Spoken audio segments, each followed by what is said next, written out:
बिस्मिल्लाहिर्रहमानिर्रहीम। अस्सलाम वालेकुम। कैसे हैं आप? उम्मीद करती हूँ आप सब ठीक ठाक होंगे, खैरियत से होंगे।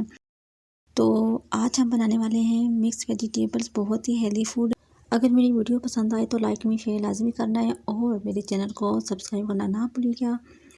शुरू कर लेते हैं अपनी रेसिपी। ठीक है, मैंने यहाँ ली है कढ़ाई में मैं डालूँगी 1.5 चम्मच के करीब ऑयल मैंने डाल दिया और इसमें मैं डाल दूँगी प्याज। ठीक है, एक प्याज लिया था मैंने, बारीक काट लिया था। प्याज का कलर हम चेंज नहीं करेंगे, ठीक है, ज़्यादा हम नहीं इसको जलाएंगे।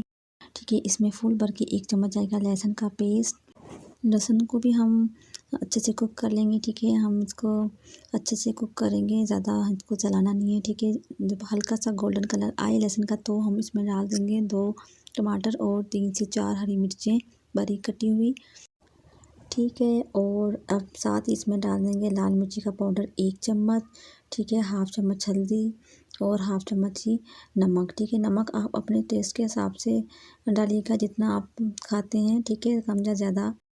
ठीक हो गया, हाफ़ चम्मच नमक जाएगा और इसमें थोड़ा सा मैं पानी ऐड करके इसकी अच्छे से बुनाई कर लूँगी ताकि जो मसाला है वो अच्छे से रेडी हो जाए। ठीक है, अच्छे से इसका जो पेस्ट बन जाए और बहुत ही मज़े की खुशबू आएगी। इसमें कुछ मसाले जाएंगे, उसके लिए मैंने लिए है हाफ़ चम्मच चाट मसाला और कलौंजी है और साबुत ज़ीरा है। ठीक हो गया, कलौंजी की बहुत ही मज़े की खुशबू आती है। आप इसको वैसे भी खा सकते हैं। कलौंजी बहुत ही अच्छी है सेहत के लिए, इसके बहुत सारे फ़ायदे हैं।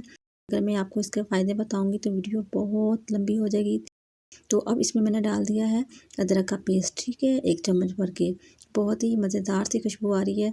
और इसकी अच्छे से बुनाई करने के बाद मैं इसमें डाल दूँगी मिक्स वेजिटेबल्स जो मैंने काट के रखी थी। ठीक है, यहाँ मैंने ली है गोभी और आलू और मटर। ठीक है, इसकी हमने अच्छे से मिक्सिंग कर लेनी है और ज़्यादा हमें फ्लेम हाई नहीं रखना। ठीक है, फ्लेम को हम बिल्कुल कम कर देंगे और इसको कर देंगे कवर। ठीक है, इसमें थोड़ा सा आप चाहो तो पानी भी ऐड कर सकते हैं, बहुत कम, हाफ़ गिलास से भी कम इसमें थोड़ा सा पानी। ठीक है, तो इसमें सब्जियों में भी पानी होता है, तो हम इसको अगर 15 मिनट के लिए कवर कर देंगे तो इसमें से पानी खुद ब खुद निकल आएगा और बहुत ही अच्छे से ये कुक हो जाएंगी। ठीक है, ये देख सकते हैं 15 मिनट के बाद मैं आपको चेक करवा देती हूँ। ठीक है, आलू बिल्कुल गल चुके हैं, ये देख सकते हैं सॉफ्ट हो चुके हैं और जो हमारी गोभी है वो भी बिल्कुल सॉफ्ट हो चुकी है। सब्जियों का हमने कीमा नहीं करना। ठीक है, कुछ लोग तो इसका बिल्कुल कीमा कर देते हैं और कोई मज़ा नहीं आता खाने में।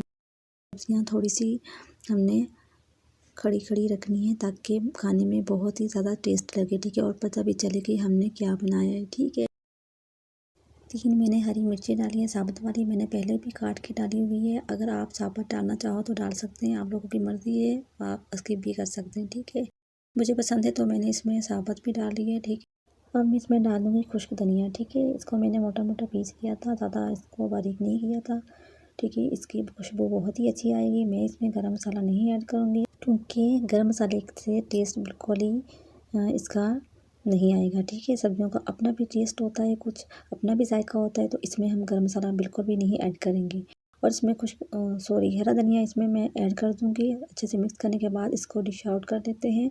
बहुत ही मज़े की खुशबू आ रही है और बहुत ही अच्छी सी लुक आई है, आप देख सकते हैं माशाल्लाह। आप लोगों से रिक्वेस्ट है कि जिन लोगों ने मेरा चैनल सब्सक्राइब नहीं किया हुआ और जो मेरे चैनल पे नए हैं वो चैनल को सब्सक्राइब कर लें और साथ ही बेल आइकन का बटन भी प्रेस कर दें ताकि मेरी हर आने वाली न्यू वीडियो सबसे पहले आप तक पहुँचे। ओके, फिर मिलेंगे नई रेसिपी के साथ कुछ नया लेके, तब तक के लिए अपना बहुत बहुत ख्याल रखिएगा।